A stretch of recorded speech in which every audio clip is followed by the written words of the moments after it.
देखिए, सबसे जो महत्वपूर्ण बात ये है कि सदन के अंदर मेरा अपना मत है, तो वहाँ आपको 3 धड़ा दिखाई देगा, सत्ता पक्ष का 1 और विपक्ष का 2। हम अभी समूचे विपक्ष को एक साथ देख रहे हैं। समूचा विपक्ष एक साथ कभी नहीं हो सकता। तृणमूल कांग्रेस, वाईएसआर कांग्रेस, बीजेडी, ये ऐसे दल हैं जो कांग्रेस के साथ चलने में जिनको तकलीफ महसूस होती है, इसलिए एक अपना धड़ा बना के वो चलेंगे। तो जो एक संयुक्त विपक्ष की हम बात कर रहे हैं, सत्ता पक्ष में जो 2 प्रमुख दल हैं, जेडीयू और बीजेडी, टीडीपी, वो दोनों फिलहाल एनडीए को छोड़ के जाने की स्थिति में नहीं है। तो ऐसे में सबसे बड़ी चुनौती जो है सत्ता पक्ष के सामने तो है, विपक्ष के सामने जो चुनौती है वो है आपसी एका की। अब जैसे आम आदमी पार्टी और अपने आप को खुद को अलग थलग करके चलने की कोशिश कर रही है। उसने कई संकेत भी दिए हैं। केजरीवाल जी ने तो मतदान के बाद ही ये कह दिया था कि ये अल्पकालिक गठबंधन है, दीर्घकालिक नहीं। यानी आने वाले विधानसभा चुनाव में उन्होंने स्पष्ट कर दिया था कि कांग्रेस के साथ हम नहीं जाएंगे।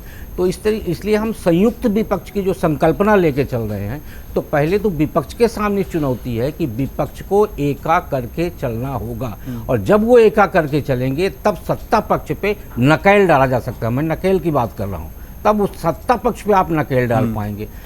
पार्लियामेंट के अंदर अभी तक जो, जैसे विनोद जी वगैरह सब सीनियर हैं, मैंने जो कवर किया है, पार्लियामेंट के अंदर फ्लोर मैनेजमेंट जो होता है वो बड़ा महत्वपूर्ण होता है। और उसमें होता ये है कि कब किसको कहाँ ज़रूरत है, उसमें एक बड़ा अच्छा रास्ता होता है कि हम ना तो विपक्ष का भी साथ जाएंगे ना सत्ता पक्ष के जाएंगे, और उसके लिए बहिर्गमन का रास्ता सबसे उपयुक्त होता है। उसमें कोई भी राजनीतिक दल अपना बीच का रास्ता निकाल के चला जाता है और सत्ता पक्ष को फायदा दे देता है। इसके लिए कई उदाहरण हैं, बीजेडी कई बार ऐसा कर चुकी है।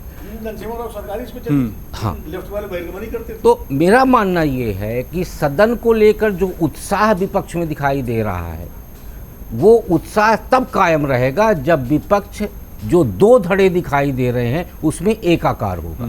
और रही बात सत्ता पक्ष की, तो ये हमेशा से सत्ता पक्ष की जिम्मेदारी रही कि विपक्ष को साथ में लेके चले, खासकर जनहित के मुद्दों पर, और मनमानी ना करे। 10 साल की जो बात हो रही उसको यदि हम विसार दें और आगे की सुधले में चलें, तो मुझे लगता है कि जो 24 से 29 होगा उसमें सत्ता पक्ष भी बहुत फूक फूक के कदम रखे। अगर आप ये वीडियो YouTube पर देख रहे हैं तो हमारे चैनल को सब्सक्राइब करें और बेल आइकन को दबाना ना भूलें। अगर आप Facebook पर ये वीडियो देख रहे हैं तो हमारे पेज को लाइक करें। अगर आप ये वीडियो YouTube पर देख रहे हैं तो हमारे चैनल को सब्सक्राइब करें और बेल आइकन को दबाना ना भूलें। अगर आप Facebook पर ये वीडियो देख रहे हैं तो हमारे पेज को लाइक करें। अगर आप ये वीडियो YouTube पर देख रहे हैं तो हमारे चैनल को सब्सक्राइब करें और बेल आइकन को दबाना ना भूलें। अगर आप Facebook पर ये वीडियो देख रहे हैं तो हमारे पेज को लाइक करें।